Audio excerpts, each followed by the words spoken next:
Investor protection and dispute settlements between investors and states, so-called ISDS, are the most debated and criticized parts of the EU-US trade deal that is currently being discussed. But this week the European Commission presented some ideas on how to reform investor protection in order to improve the system and also to respond to the critique.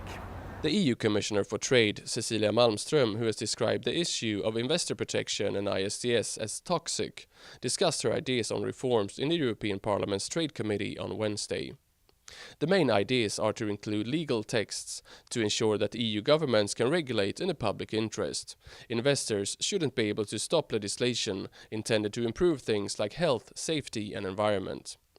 Judges, or so-called arbitrators in ISDS tribunals, should also be chosen from a pre-established list, and not as today by disputing parties, this in order to avoid conflict of interest.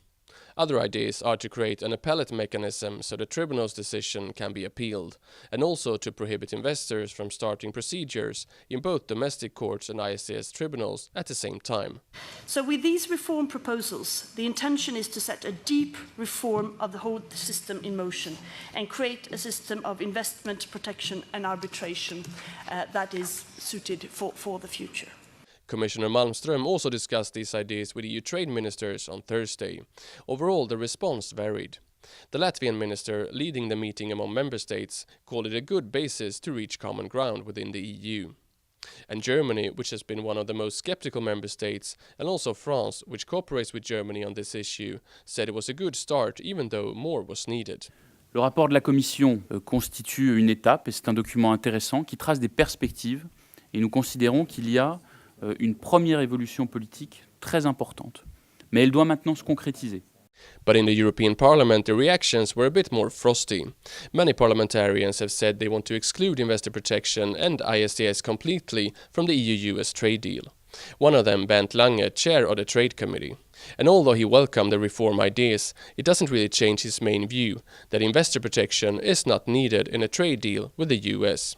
That's quite right. Look, from the 28 member states, only 9 have ISDS agreements with the United States. That's the new member state. All the old member states have no ISDS because it's not necessary.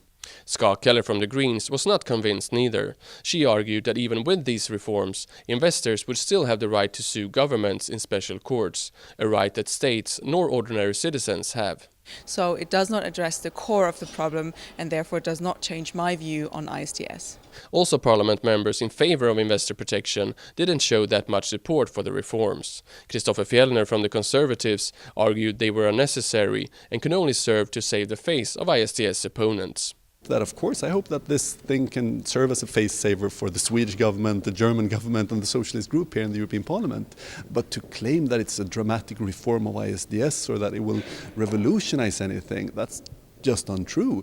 The talks with the US on investor protection and the dispute settlement ISDS have been frozen since the EU doesn't have any common position.